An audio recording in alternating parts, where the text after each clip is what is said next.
Well, in light of that ranting from Mr. Kirschner and understanding that he has a long history working in the Department of Justice, I can understand why we're in the mess that we're in. We now have the details on what the DOJ is required by law to do, and its intentional violation of the law and the impact that this has had on DOJ employees in the form of the loss of the ability to earn a living. Take a step back and ask the question, why did they do it? I suppose for the same kind of reasons that Mr. Kirschner was just outlining, because they have some obsession of something that is actually not real. But they also didn't just violate the law for the sake of violating the law. They did so with the explicit intent of targeting a certain class of employees, and in this instance, those they perceived to be conservatives. One whistleblower stated, quote, that if an FBI employee fit a certain profile as a political conservative, they were viewed as security concerns and unworthy to work at the FBI. I assume Mr. Kirschner has the same viewpoint.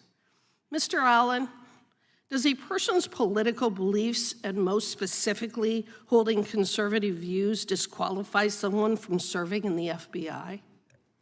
No, ma'am, they do not.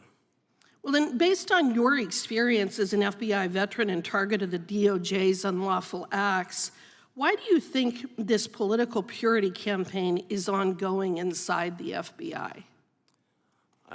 I'm not fully aware of why they're getting rid of people with more conservative views, or potentially not wanting people to speak out at this time, ma'am.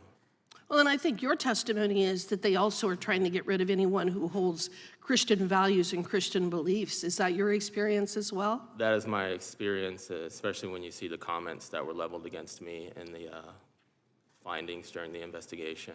So we have the gentleman sitting next to you ranting and raving about this Project 2025. I doubt that he really understands anything about it, but ranting and raving about that, but doesn't seem to be at all bothered by the fact that you were targeted because you were a conservative and a Christian. Do you find that odd?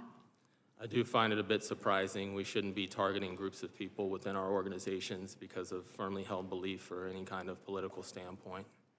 And Mr. Levitt, beside the violation of whistleblower protection laws, the FBI is also, for example, using First Amendment protected speech and activity which occurs outside of work to punish its employees.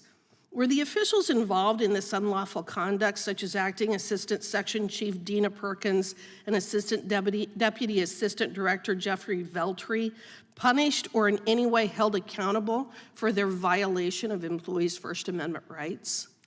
Not that I'm aware of. I know Ms. Perkins is still in the same position, and Mr. Veltri received a promotion to the 5th largest FBI office in the country, the Miami Field Office. According to whistleblowers, that promotion was delayed because he was under investigation for whistleblower retaliation, but that wasn't for the targeting of individuals for their First Amendment views.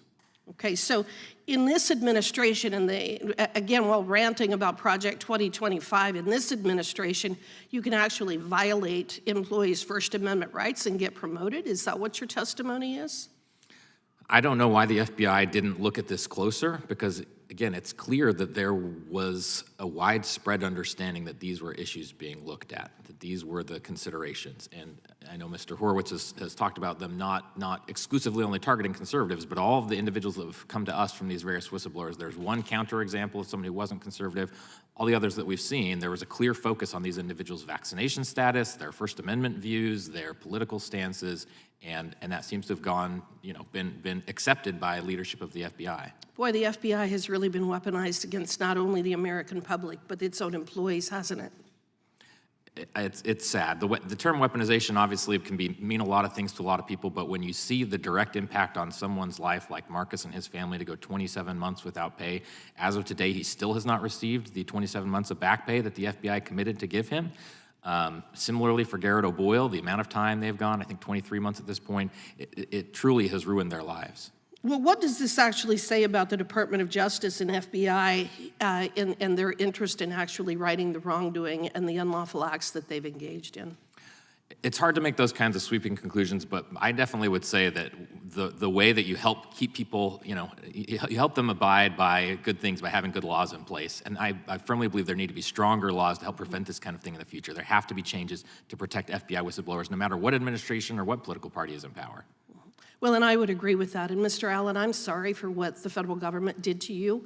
I think it's an absolute crime against humanity the way that you were treated. I respect your faith, respect your loyalty to this country, and we all recognize that what the FBI did was wrong. We thank you for being here, and with that, I yield back. Mr. Chairman.